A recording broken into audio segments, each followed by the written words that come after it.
Assalamualaikum dan salam syawakku sayang. Buletin UKAS edisi malam 2 Ogos 2020 bersama saya Alfairez Jemurin. Berita dimulakan dengan peruntukan sebanyak 2.8 juta ringgit yang telah diluluskan untuk membina anjung usahawan di Kampung Ladang Lawas. Menurut Timbalan Ketua Menteri Dato' Amar Awang Tengah Ali Hassan dalam majlis penyerahan daging korban sempena Aidiladha di Lawas pada Sabtu, tapak telah dikenal pasti dan pembinaannya akan dimulakan selewat-lewatnya pada bulan September ini. Beliau menambah apabila siap nanti anjung ini akan mempunyai perniagaan stor dan tempat memproses makanan daripada hasil pertanian dan banyak lagi kemudahan lain. Sebanyak 30 ekor kerbau disembelih oleh ahli-ahli PBB Bukit Sari dan daging korban diagihkan mengikut garis panduan prosedur operasi standard SOP yang ditetapkan Majlis Islam Sarawak MIS. Pada majlis itu, Dato' Amar Awang Tengah mengumumkan peruntukan 10 juta ringgit untuk kerja baik pulih dan pembinaan baru SK Ladang Baru dan SK Kerangan.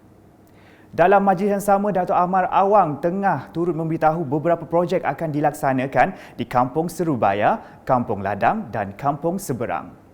Jelasnya antara projek itu ialah pemberian geran tanah, penambahbaikan Dewan Sedia Ada dan pembinaan Dewan Baharu dan pembinaan jabatan menerusi program transformasi luar bandar RTP dan Agensi Pembangunan Wilayah Utara NRDA. Katanya pembinaan jabatan turut dirancang di kawasan ini melalui peruntukan NRDA yang akan menghubungkan Bandar Lawas, sementara di Kampung Seberang Kedai, jalan raya akan dibina di bawah NRDA. Berikut pula, Jawatan Kuasa Pengurusan Bencana Bahagian Miri JPBB Miri telah memutuskan rakyat dari Semenanjung Malaysia, Labuan dan Sabah yang kembali menetap di bahagian Miri akan dikuarantin di rumah selaras dengan arahan terbaru Jawatan Kuasa Pengurusan Bencana Negeri JPBN Sarawak. Menteri Bertanggungjawab JPBB Miri Dato' Lee Kim Shin dalam kenyataan media hari ini berkata mereka akan diswab pada hari kedua dan hasil swab akan dimaklumkan kepada mereka melalui sistem pesanan ringkas. Setelah keputusan mereka diterima, mereka perlu datang ke stadium tertutup Miri untuk mendapatkan pelepasan kuarantin. Manakala mereka yang beralamat di Subis, Beluru, Marudi dan Telang Usan, mereka akan dimasukkan ke hotel setiba di Miri dan dilakukan ujian swab pada hari kedua. Sekiranya keputusan negatif, mereka akan dibawa ke rumah masing-masing dengan pelepasan kuarantin. Dalam pada itu, Dato' Lee turut menekankan mereka yang baru pulang dari luar negara, termasuk dari Brunei, akan dikuarantin di hotel dan swab akan dilakukan pada hari kedua dan ke-10. Setelah hasilnya negatif dan dikuarantin selama 14 hari, hasilnya akan dihantar ke rumah masing-masing. Stadium tertutup Miri diubah suai menjadi pusat swab sehenti sepanjang tempoh ini bagi memenuhi kemasukan mereka yang memerlukan swab. Berikutnya, mengenai program ziarah unit komunikasi awam Sarawak UKAS di Selangau. Pada Sabtu, seramai 30 orang terdiri daripada warga emas dan OKU dari kawasan Ulu Arif telah menerima sumbangan bantuan makanan. Program tersebut dirasmikan oleh Menteri Muda di Jabatan Ketua Menteri Undang-Undang dan Adat Bumiputra Sarawak Dato' John Siki Tayai. Beliau turut menyerahkan geran MRP kepada JKKK Rumah Satik dan JKKK Rumah Sulang Batu Lapan serta mengumumkan peruntukan kepada JKKK Rumah Adan, Rumah Sibat, Rumah Jimin dan Rumah Melap Ulu Arif. Sementara itu, Senator Rita Insol turut mengumumkan peruntukan sebanyak RM5,000 kepada rumah lanting yang telah musnah akibat kebakaran dan sebanyak RM2,000 telah disampaikan semasa majlis. Beralih ke perkembangan di Dun Meluan. Kebajikan penduduk di Dewan Undangan Negeri Dun Meluan menjadi tumpuan keutamaan wakil rakyatnya Roland Duat Jubin. Menurut Roland, semasa majlis perasmian Jabatan Gantung Rumah Laman Nantang di Nangan Nunyau, Jalan Entabai Julau pada Sabtu, pelbagai projek sedang dirancang untuk dilaksanakan di kawasan tersebut. Ini termasuk projek bekalan air luar bandar bernilai RM75 juta untuk membekalkan air bersih di sepanjang jalan dari Pekan Julau ke Nanga Entabai. Selain itu, turut meluluskan subsidi berjumlah RM1 juta untuk 1,000 penanam lada yang layak di kawasan DUN N48 Meluan.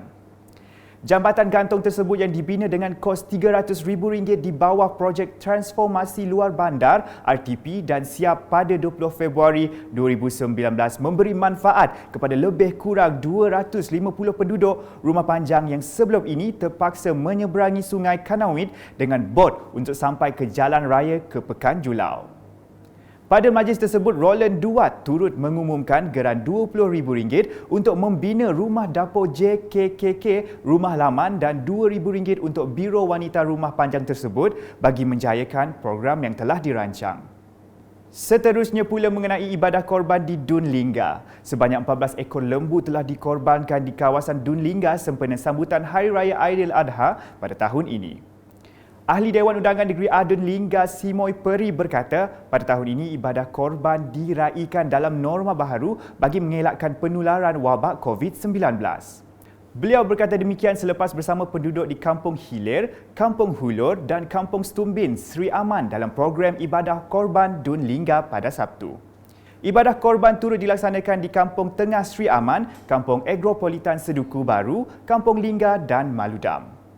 Majlis Ibadah Kurban Jama'i Yadim dan Pertubuhan Bukan Kerajaan NGO Islam Daerah Saratok di Masjid Al-Muhtadin Saratok, Betong bersempena dengan Hari Raya Aidiladha berlangsung dengan meriah pada Sabtu.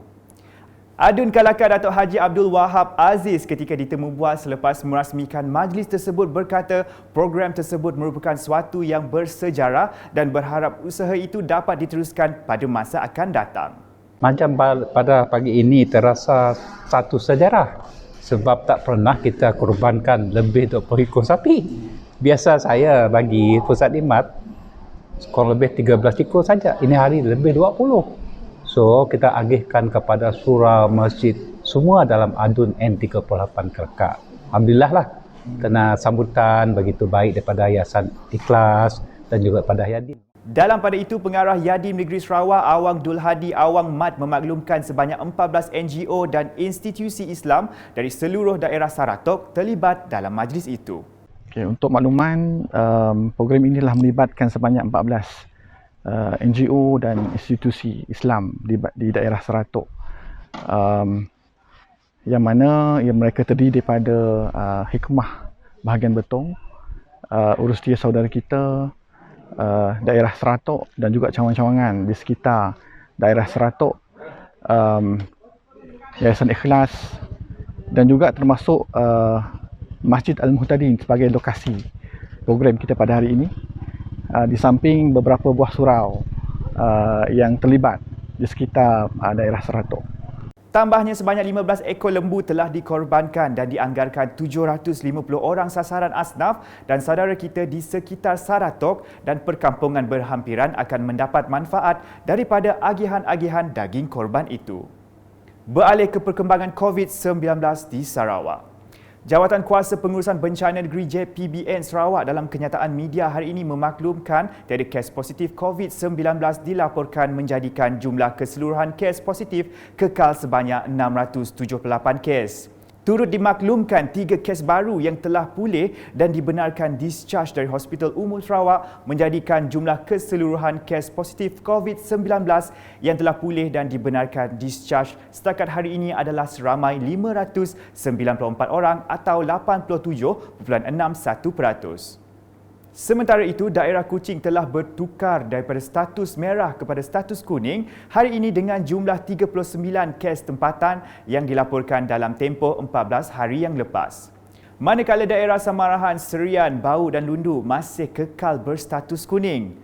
Setakat hari ini, daerah Samarahan kekal mencatatkan 11 kes tempatan dalam tempoh 14 hari yang lepas. Daerah Serian kekal dengan 3 kes tempatan. Daerah Lundu juga kekal dengan 1 kes dan daerah Bau dengan 1 kes tempatan. Ini menjadikan 5 daerah berstatus kuning dan 35 daerah lain berstatus hijau.